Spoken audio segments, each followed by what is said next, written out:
asshole. Wow. I'm going to keep that in here. So welcome back to Pro and Noob, everybody. We are on episode 21-22 of the Expedition Beyond the Wall arc for Attack on Titan. Yeah, we sure did get beyond the wall, didn't we, folks? Mm-hmm. Shit was hard to watch. Mm-hmm. R.I.P. Petra. R.I.P. The visual of Petra being like reverse folded on the tree. Damn. Do you know the worst bit about that? What? Any other show would have had her just flat against the tree like that. Yeah. No, not Attack on Titan. This one Attack has on her Titan like, has her like I said, reverse folded. It's nasty. Oh, there's such horrendous work on this one. My God. And the guy bites his tongue. I can never remember his name. He just gets skipped along Oru? the trees. Oru? I can't remember. That's a Disney princess. Yeah. He's sleeping like one now. Goddamn. Yeah. Yeah. He got fucked up. Everybody got fucked up. The whole 3 episodes are fucked up. I'm like I can't. I will say this is the moment where the music really starts to kick in for Attack on Titan. Like the actual score for Attack on Titan, not like the rocky stuff and the AMV Fall Out Boy. Like when he bites his hand, that's the chair if you can hear that. When he bites his hand to transform and that score that just kicks in. Immaculate. See, I gotta say, and this isn't me saying I dislike the score, even that it's bad. I have not had an opportunity. No, please don't say that because this channel will get destroyed if anyone hears.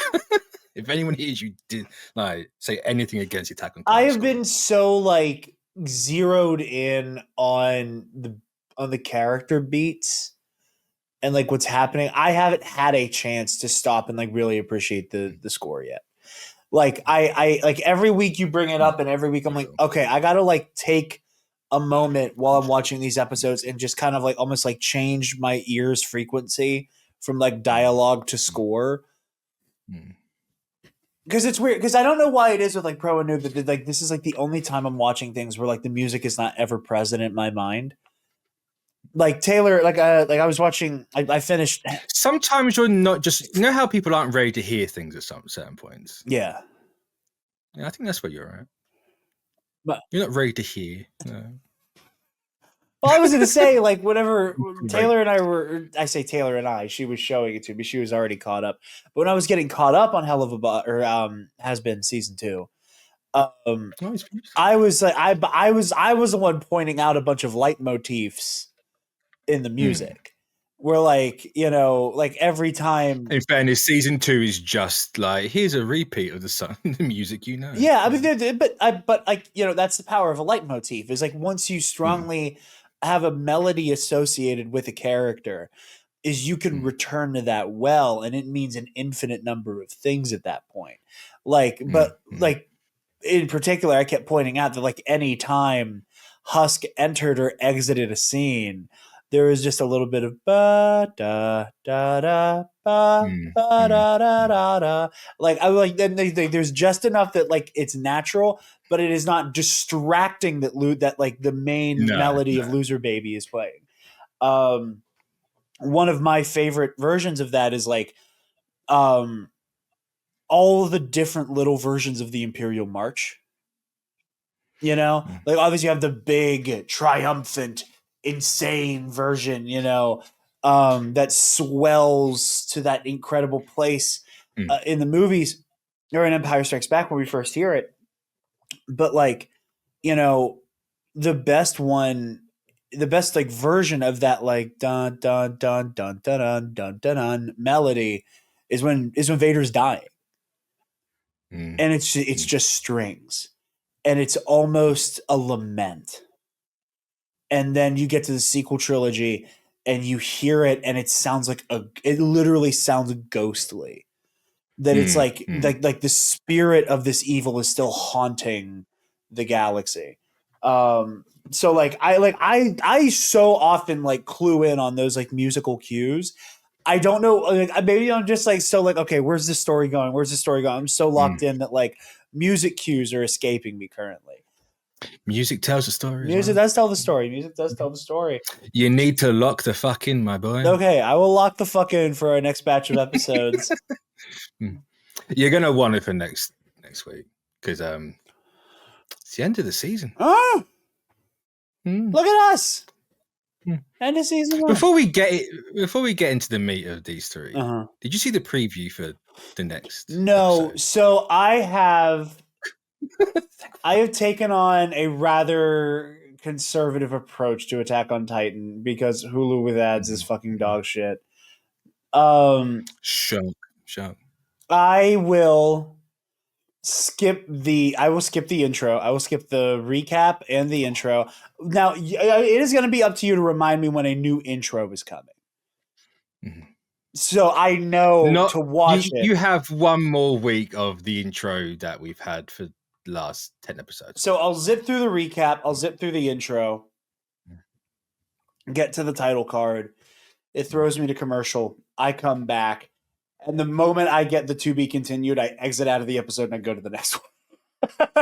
Fair. That way I avoid the credits and the final ad bumper going into the next thing. I only asked because the preview for the next episodes is wild. I fully hopped over I'm like, there's no way. I fully hopped over it. The moment I see to be continued, I go back. So good. Just keep it simple there. We're all gravy then. We're all gravy. So I know nothing.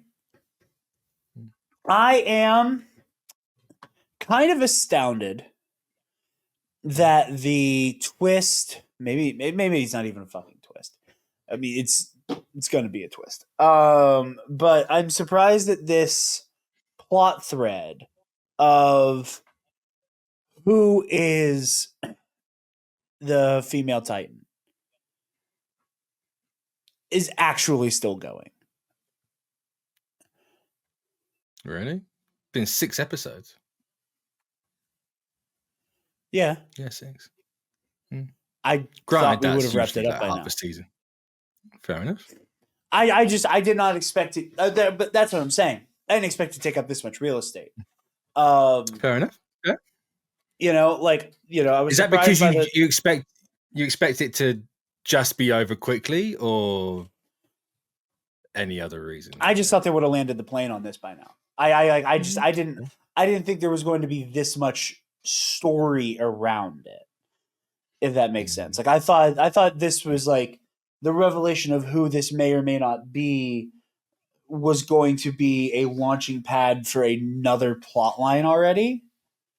Like I didn't expect, like what there's how many episodes? 24 episodes in this season? 25. 25. 6 of them have been dedicated to who is the female Titan. That is a considerable amount. It is, yeah. I said 6 and then in my head I was like, actually, you know what? That's quite a lot. That is a huge chunk of the season. And I'm not complaining about it. I like the storyline the so season. far. What? It's a whole quarter of the season. Yeah.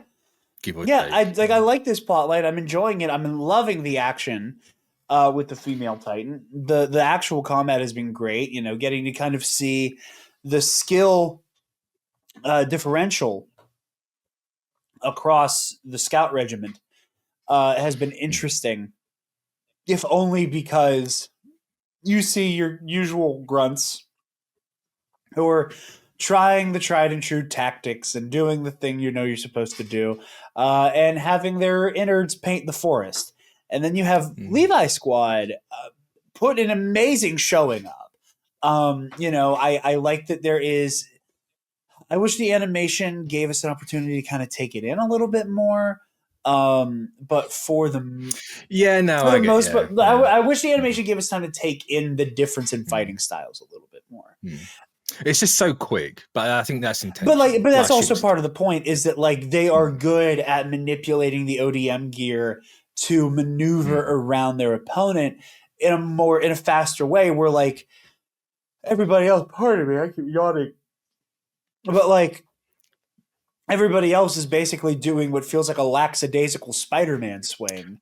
Where these guys are like they're like it feels like they're using the ODM gear for their intended purpose, where they're able to just basically use it as like a human like ripcord and fling themselves at like what feels like hundreds of miles an hour at a Titan. Like I like the way that like Levi, and I think most of the Levi squad does the thing where they hold the swords in opposite grips to kind of turn them into like a spinning like I blade. think only Levi does that. Only Levi does it. I know that like the other members of Levi's squad, they only emphasized Levi. They only ever emphasized Levi. They hit the Titans in the same way. Like they both are like very like like in the way that only Levi is. So I just assumed they were both doing the like inverted grip thing that Levi does as well. But either way, they fucked that thing up. They fuck it up good. But these little crystalline shields. These little crystalline shields are cheating, and shit's fucked. Shit's fucked. I need the people to know. I got a message of Titans can do anything now, and it was very much pluralized. When you've only seen one do that. I mean, I was being hyperbolic. I mean, like I know, but that's a wild thing to say. It's like, God damn, Jarod. No, these Titans do whatever they want. It's crazy. I don't get it. One's running along like this, hugging himself. That was so funny. I don't know why that one in particular got a chuckle out of me. It's just like they're just like little Titan moments that are just like weirdly endearing. It's like weird. It's weirdly endearing. Especially the bowl cut motherfucker climbing the tree. He's like that look on his face of I have no idea what's going on. Like, am I moving my limbs? I don't know. How he plans to eat anyone, he doesn't know. Your guess is as good as mine. His face says that all. It's just like, I've got here now. What? Yeah. How do I num without splat? Yeah. Yeah. Bless him. I will say there's some fun there's some fun philosophy, some fun political undertones here as well that I really enjoy. Political undertones and Attack on Titan, shock. Who'd have thought that one? Again, it is like I'm really fascinated by this concept of like the ungrateful peasant. Because I mean, fuck those people in fairness. No. Fuck them. They're the sort of people, if you just plump them in today's society, are voting for, the orange man. Are they though? Yeah. 100%. That's my thing. 100%. 100%. Well, I just like, I brush up against that because on one hand, there's a part of me that goes like, you lack a core amount of empathy. Like you're watching these people get like, dragged back in like half of the person they were when they left. And how dare you say something like that? That's just so needlessly cruel. But on the other hand, there is an implicit like rejection of authority that comes with that. There is an implicit rejection of like this warrior state that the society is in, that it's like, okay, like what else could we be doing with our taxes? What else could the state be doing with our money other than sending young people to get eaten? Like that, like what the comparison you're making kind of like reverts back to like United States politics, where you have people like many people, myself included, going, okay, instead of like starting yet another forever war, this time now in Venezuela, like maybe single payer healthcare, maybe, an infrastructure, like actual infrastructure, maybe this, maybe that, maybe universal basic income, maybe some type of like universalized housing. Like we have all of this money to wage war, yet Sure, people live in squalor. but you never. And I think it's a deliberate choice from the show to not ever have them say, or at least in this bit anyway. I can't remember if it ever happens again. Of not going. Oh, but it could have been here. It's a deliberate choice of this is where the taxpayers' money is going. It's not. Oh, we could have had this instead of this. No. I think that's a perspective thing. I think that's a perspective thing, though. That like again, like it is sure. like that. Like A, that's an authorial decision, and B, it is a point of view decision.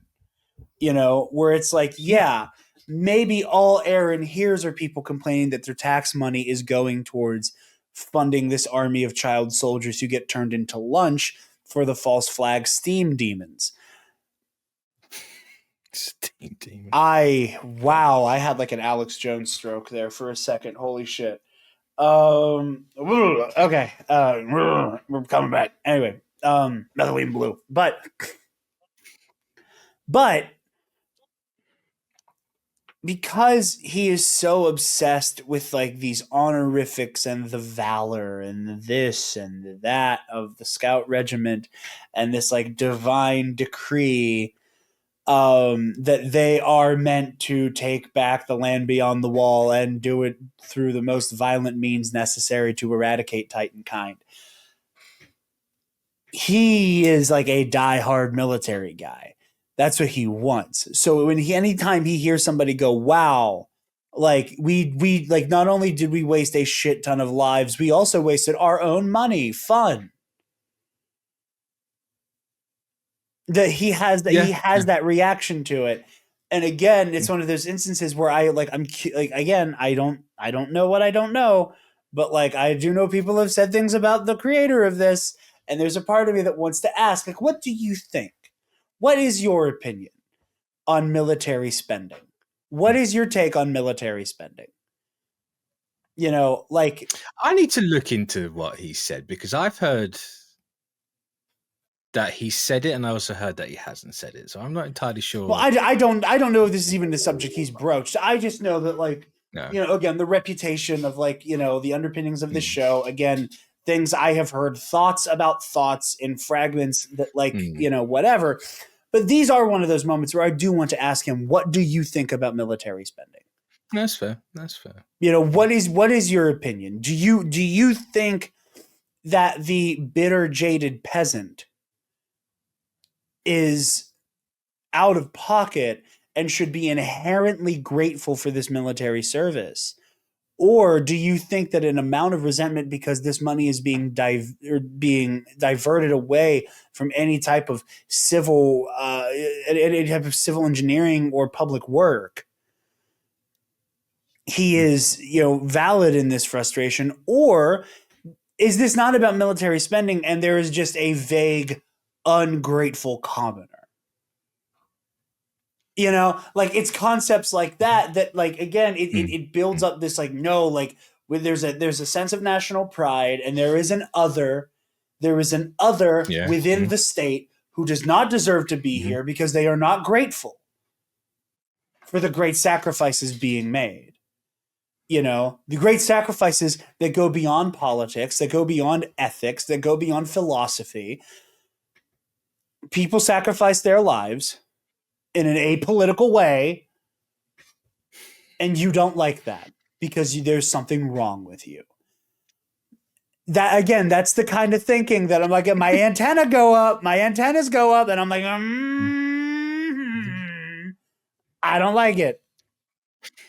His little antennae. My little antennae come up, and I'm like, something smells fashy here. Wow. Again, it's in the framing. It's one of those things where it's like I can't. It is, yeah. I can't put my finger on it. Again, it's that I can't define it, but I know it when I see it. This is one of those moments. These are one of those moments. Like again, that's such a tiny. It's such a tiny instance in this in these 3 episodes, but like it has such a gut reaction. It sticks out because it's really pointed, and again the follow up to it of the kid who's just like Aaron, where you have more of that worship, you know, where again there's part of me that's like, oh yeah, on some level it doesn't matter how many of you die, you're a self-perpetuating propaganda machine.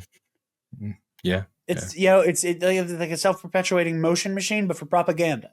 Like it does not matter. We're just going to keep throwing people at the Titans, and there will be people who are quite cynical about it, and there will be people who eat it up. There's also the third option as well, which is because Petra's dad. He's Mr. Levi, I got this letter from Petra quite recently. Oh, she's so excited. Oh man! Oh god! And you don't see Levi's face until the last minute. He's talking about marriage. Oh god, that shit was hard to watch. Holy Christ! Oh my good golly gee! Oh fuck! Oh man! Oh god! Yeah, no, fuck that. Because the show knows that Petra was the best one out of Levi's squad, hands down. She has the biggest focus. She has most character. Poor girl pissed herself in the first outing. And then got reverse folded into a tree log. Oh God. Good God. It's like that's it's the whole montage of like, oh, like this person's parents, this person's parents, this person's parents. I'm like, oh my God. Oh, y'all oh. Sucks. It's a happy fun time show, this one. Yeah. Yeah. And again, it's like this interesting dichotomy between like, I mean, it's two, it's one we've been talking about, which is, are you a war hero or is war a meat grinder? Can war create heroes, or is it just like, just eternal suffering? And we have this show taking the route of like, there's a lot of people who are convinced the suffering creates the hero. And then we also have this interesting dichotomy of like special mavericks, or this concept of like our special mavericks who are just inherently different, inherently more important, inherently more special. Levi's and your Irvins. Levi, Irwin, Aaron, and there's, but like, I guess all three of them really. All three of them, Aaron, Mikasa, and Armin. Yeah, because again, it's exceptionalism. It's this concept of exceptionalism because like the show has not gotten super into how much of a failed state this government is yet. They've alluded to it. They have alluded to it. They have gestured towards this is a failed state. But, oh my goodness, I have a sneeze coming on and it will not leave my body. It's the worst. Huh? It's the worst. I know. I got that like nose tingle and I was like, ugh. Yeah. But like they've gestured at a decadence, that again, I am very much predicting that this is going to go the way of, the great betrayal, very World War I into World War II, the nation state with a certain group of people betrayed us and wanted us to lose this conflict. And I think a similar move is bound to be pulled here. And I think that it is only egged on by the fact that this government is so decadent, it is so detached, it is so well protected that in the face of that kind of like implied betrayal by the state, special mavericks pop up who are willing to do something about it. The types of people who do a beer hall push, like that. Do a what? The beer hall push. of, you know, one of Hitler's first big moves. Basically Hitler's limp dick January 6th. But like it's one of those things where it's like I feel like I'm seeing certain players get positioned into slots where there is like some amount of we can push back because we are special, we know things, and we are capable of things both physically and like mentally, intellectually. We are capable of making decisions, hard decisions, violent decisions that the people in power are either too weak, too afraid, or unwilling to make. That kind of central conceit is so dangerous, you know, because again, it's like the concept of exceptionalism run amok. Eren Yeager is one of the most fascinating characters I have ever seen in fiction. And it's really pissing me off. Because there is so little there's so little redeeming qualities to this young man. Oh, poor Eren. There's something icky. There's something icky at the core of all of it. And it frustrates me that he's so fucking compelling. He is so fucking compelling. And I'm like, I find like there are moments where I'm like fucking hypnotized when he starts doing his thing, and I'm like, yeah. No. Oh, is he getting radicalized? Like I said, I want this show. I want this show to make me go, fuck it, I'm in. Jarod saw Eren as a Titan on top of another Titan, tweaking the fuck out. He's clearly getting something. And when compels me though. Yeah. Thank you for the glass onion, you know? Or no? Is that Knives Out or Glass Onion? It's Glass Onion, yeah. Because he's like, it's so fucking stupid. Compels me though. I know he does it's so damn confounding. That's the one confounding. Yeah, but it compels me. Or is that the first That is one? a Knives Out. That is a Knives Out. Yeah.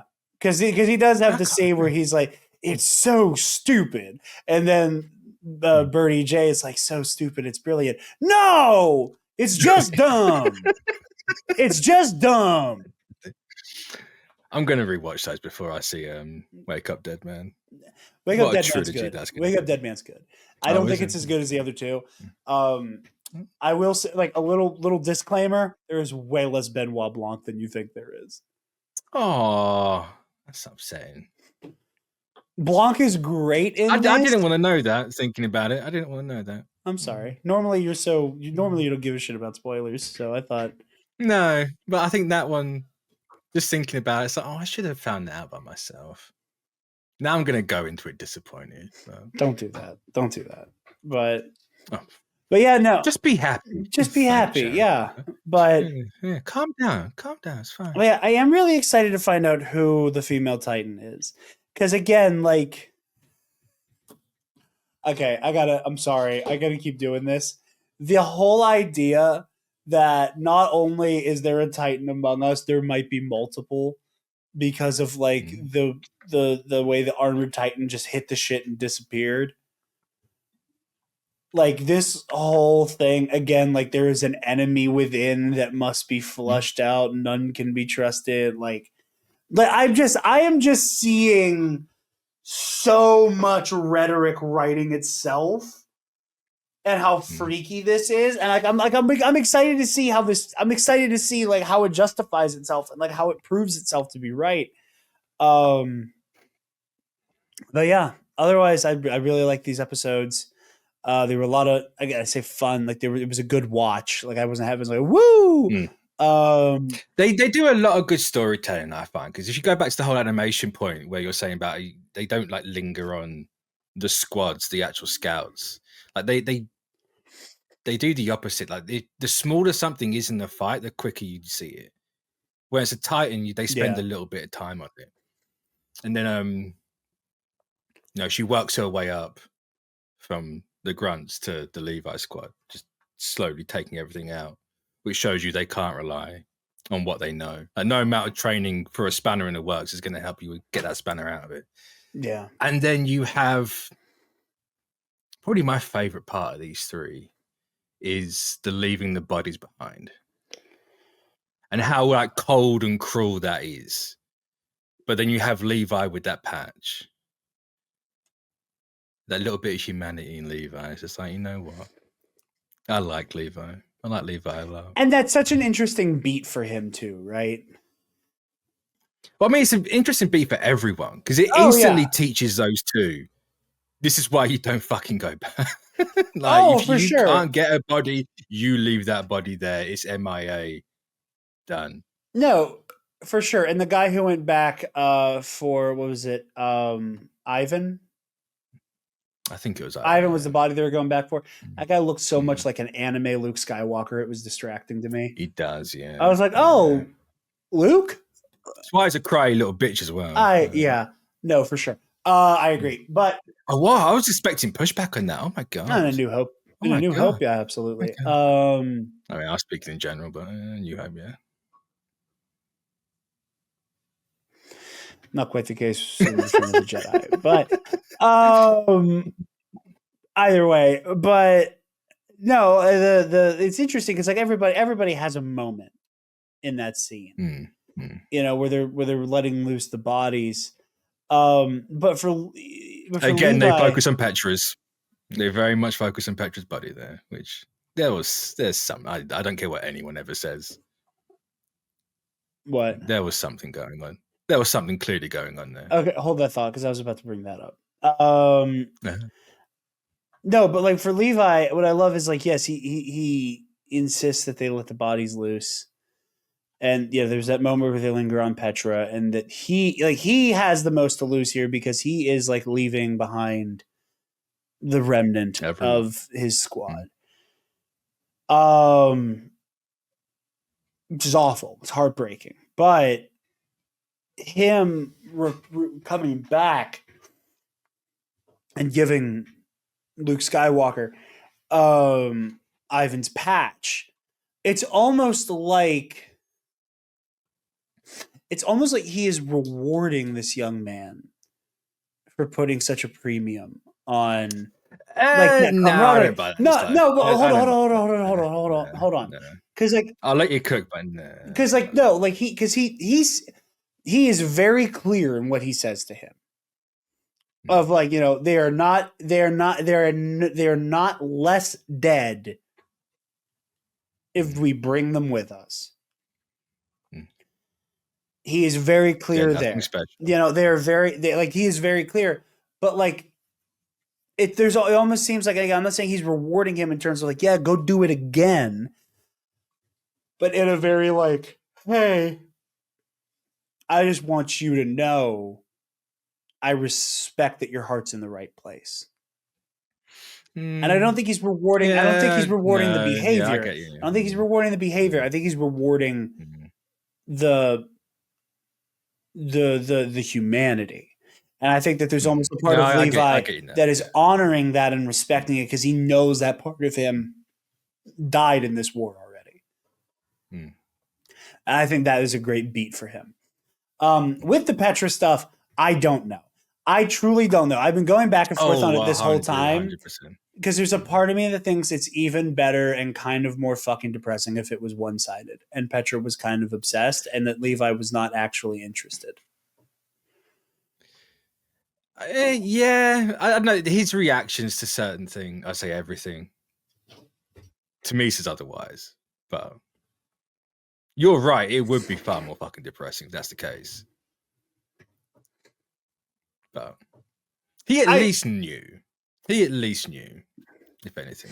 He certainly knew. He doesn't have that. He doesn't have that look or reaction to anything.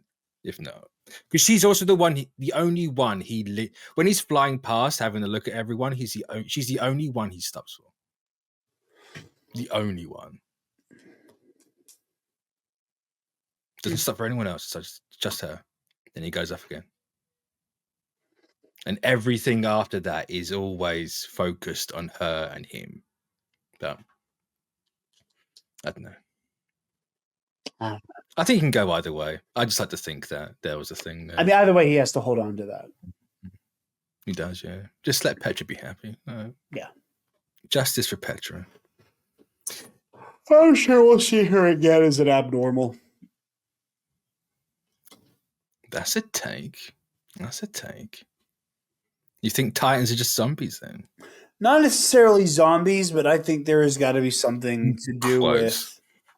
Yeah, I think there is. This isn't my mind palace. I yawned and my eyes are itchy. I just want to make that distinction real quick. Now we're in the mind palace. No. Rubbing the eyes is opening the gates now. No, I just like.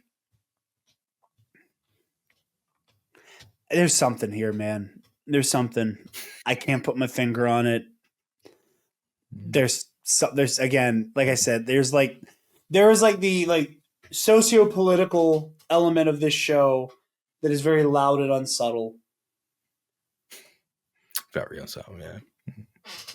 And there is a very obvious conspiracy in play. And I'm like, kind of teetering on both sides of like trying to figure out which one is more important to me. I don't know. There's a part of me that's like, I think we're going to see them again.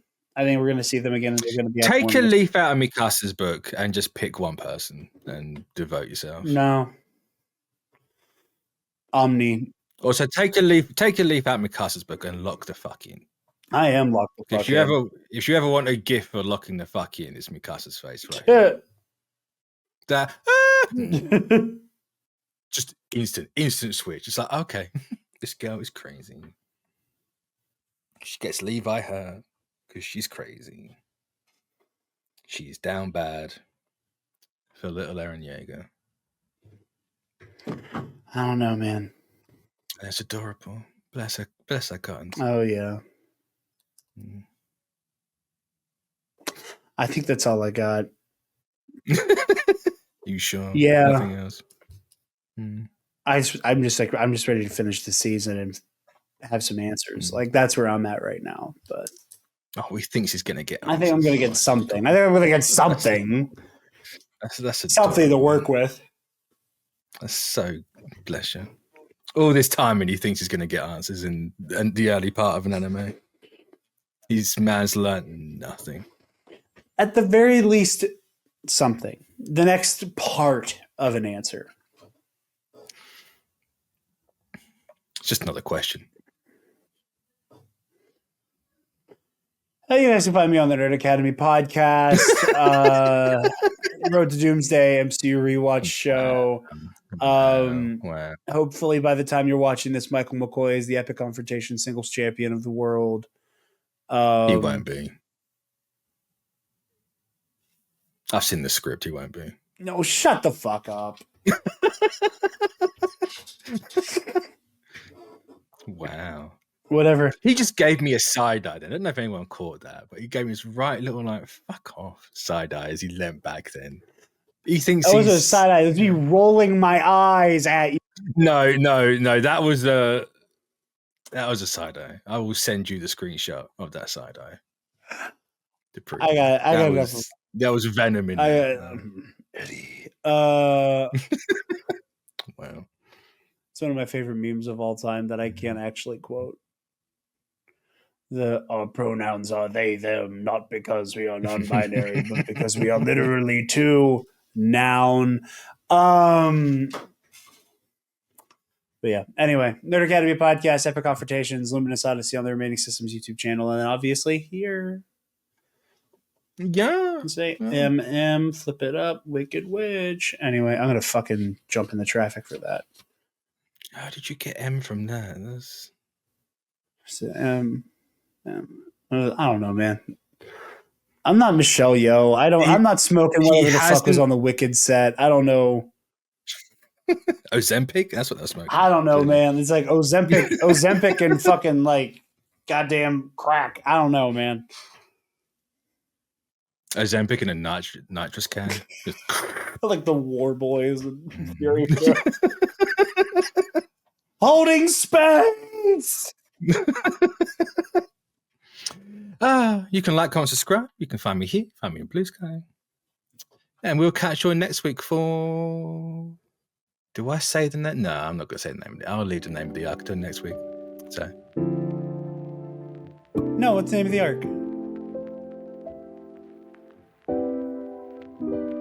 Raid on Stoas. Oh, boy. Well, shit's about to get real, y'all. Defend the wall!